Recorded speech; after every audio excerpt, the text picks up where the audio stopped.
વલસાડથી સમાચાર આવી રહ્યા છે કે જ્યાં કોર્પોરેટર અને કોંગ્રેસના કાર્યકર્તા વચ્ચે બબાલ થઈ છે। મોગરાવાડી વિસ્તારમાં રસ્તાના ખાતમુહૂર્ત સમયે બોલાચાલી થઈ।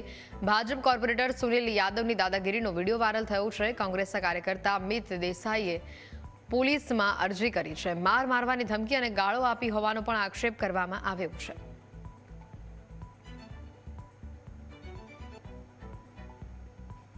તમારી વાતની નહીં મેં આટલા વાગે લાગ્યો કેમ નહીં મેં આટલા વાગે ઉઠ્યો નહીં 2-4 મિનિટ હમણાં તમે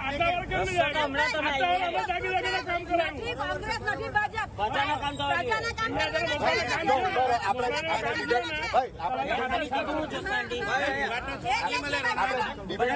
કરવાની જરૂર નહીં હોય આપણે ડિબેટ નથી કરવાની રસ્તાના માટે કીધું બરાબર માફમત થવા જોઈએ આપણે ડિબેટ નહીં કરવાનું કામ ચાલુ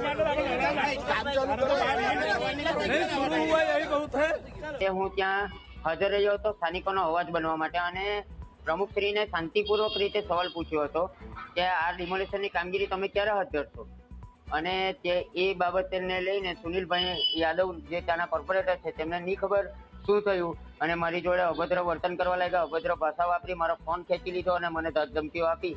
એના રિલેટેડ હું આજે પોલીસ સ્ટેશનમાં આવ્યો છું અને પરમાર સાહેબને લેખિતમાં અરજી આપીશ અને મને પરમાર સાહેબ અને વલસાડ પોલીસ પર પૂરેપૂરો ભરોસો છે કે આવા તત્વોને વલસાડમાં કાયદા વ્યવસ્થા જાળવી રાખવા માટે યોગ્ય કાર્યવાહી કરશે।